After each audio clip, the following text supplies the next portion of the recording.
Fighting Hare.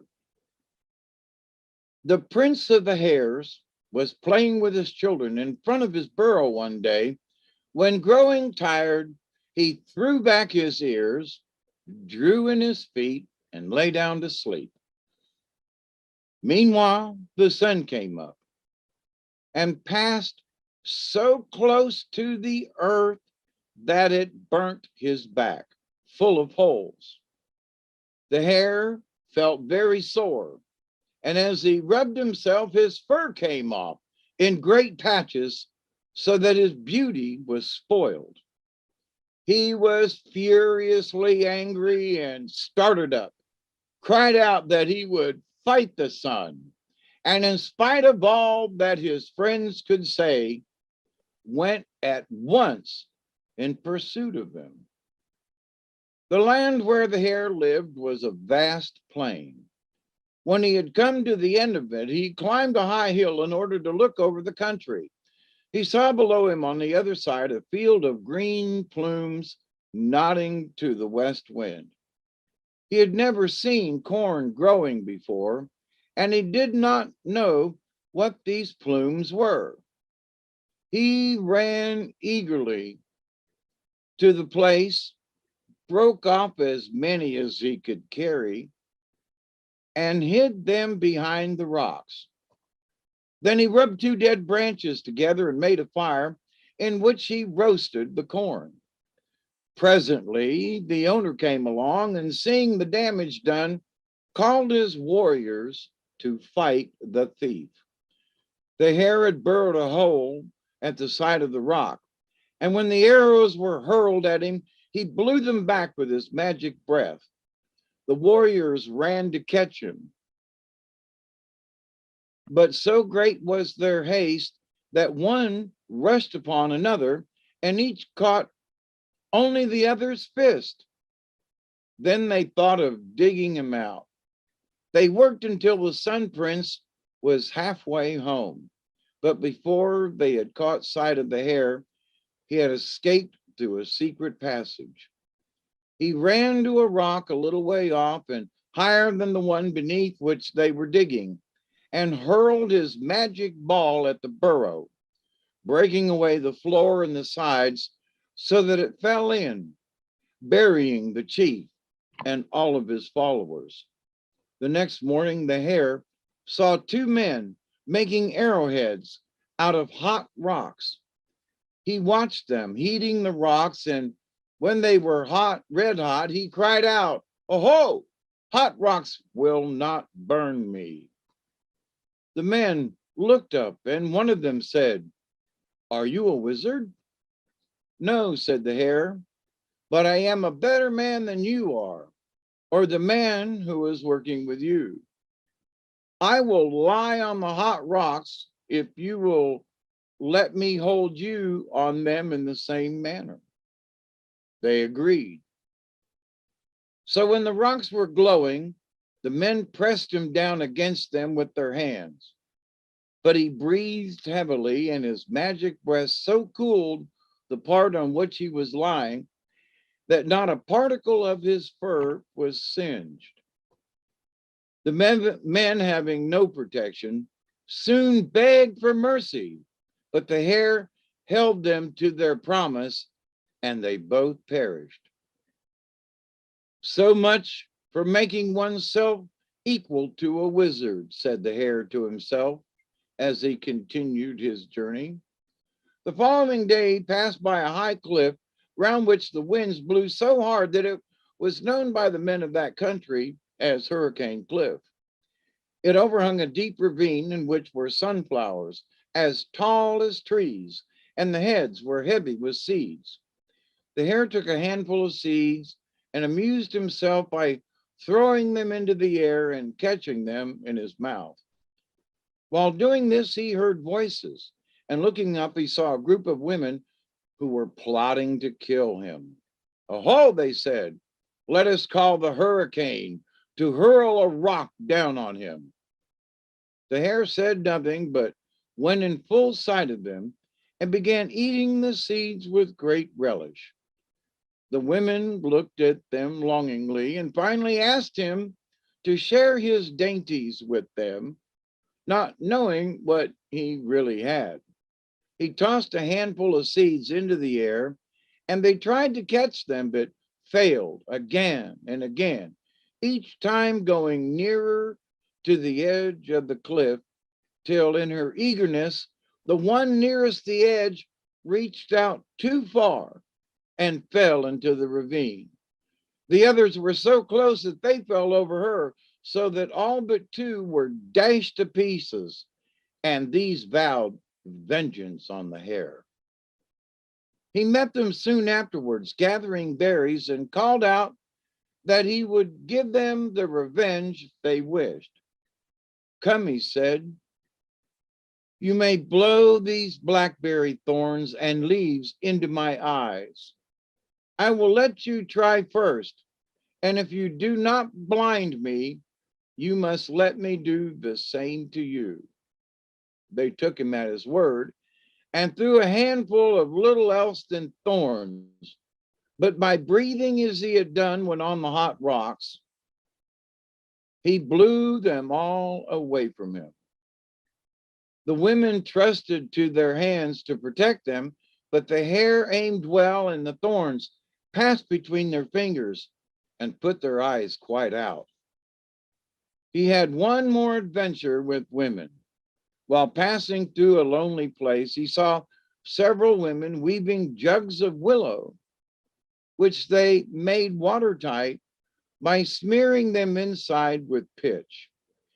They too were planning to destroy him. He went boldly up to them and proposed that they should put him inside one of the jugs.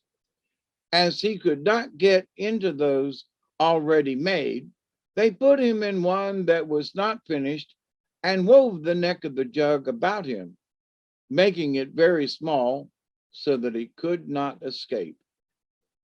While they were laughing at the ease with which he had been caught, he burst the jug open and stepped out unhurt. He then compelled them to get inside of the jugs to let him weave the necks about them. He worked slowly at first to make them think that he did not know how to weave, but he made the necks so strong and fastened them well. When he rolled the jugs about till the women were shaken and badly bruised, they threatened to be revenged, but when he knocked them harder and their blood ran out over the ground, they begged him to let them out. He would not, but after a time, thinking that they had suffered enough, he struck each judge with his magic ball and put them out of their misery. A tarantula who had watched the hare resolved to punish him by his own methods. The spider had a magic club which poisoned everything it struck, but never injured him. He called to the hare and asked to be struck with the club. The hare raised it and beat him on the head and back, but the spider remained unhurt.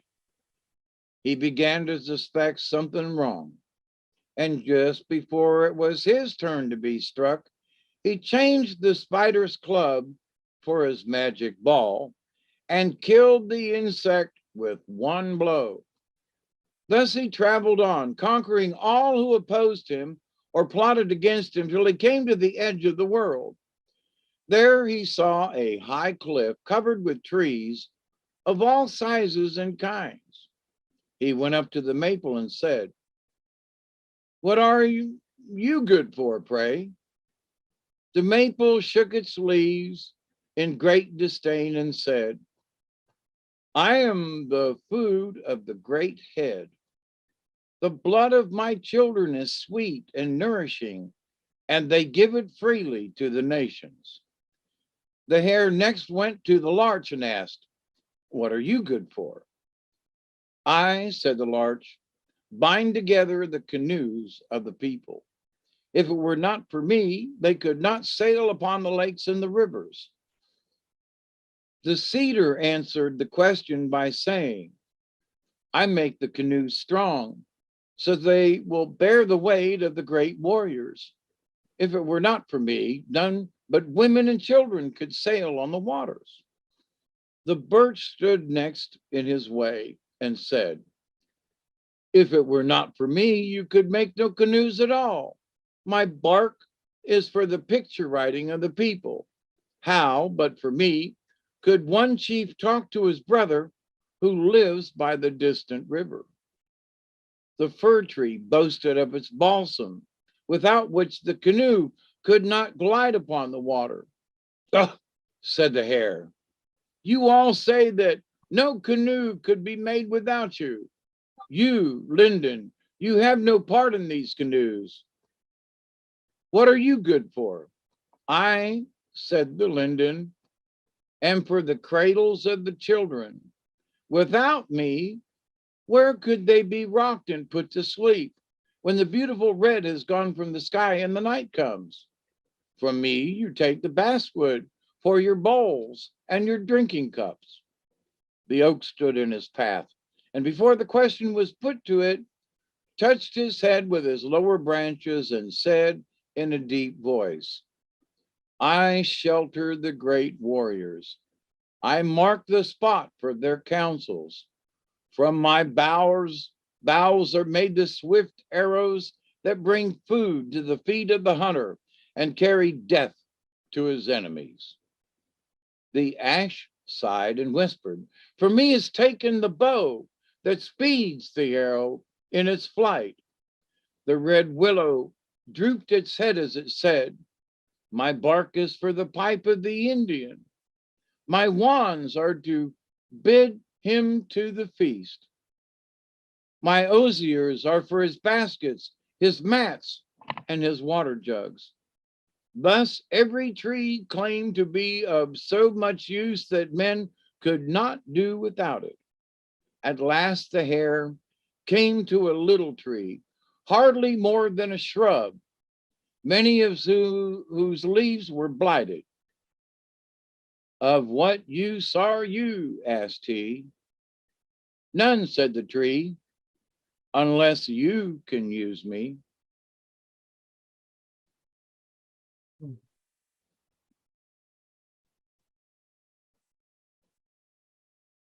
We shall see, said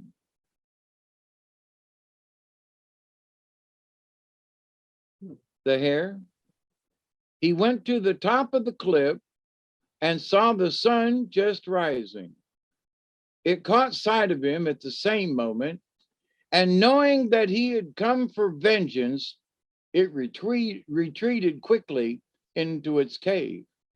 It stayed there for 3 days, and all the world suffered from cold and darkness. At last, the noise of the people in their discontent reached the sun, and he was obliged to come out. The hare had his arrows ready and aimed many at him, but they fell short of their mark. When the sun was directly overhead, he drew forth a magic arrow, which he dipped into a magic tear that escaped from his eye. With this, he took good aim. It struck the sun and broke it into thousands of fragments. The flying pieces set the whole world on fire. It burned the forest, the prairie, the villages, the corn and the wild rice, the pumpkin vines and the gourds, the grapes and the nuts. The children of the hare prince ran into their burrows, and the great elk led many of the other animals into a vast field in the Rocky Mountains, around which was drawn a sacred line that no fire could cross. The fire burnt the cliff at the edge of the world. The hare sought refuge, first in one tree and then in another, but they were all destroyed except the little one that had said it was of no use. It was so small that it could not wholly protect him.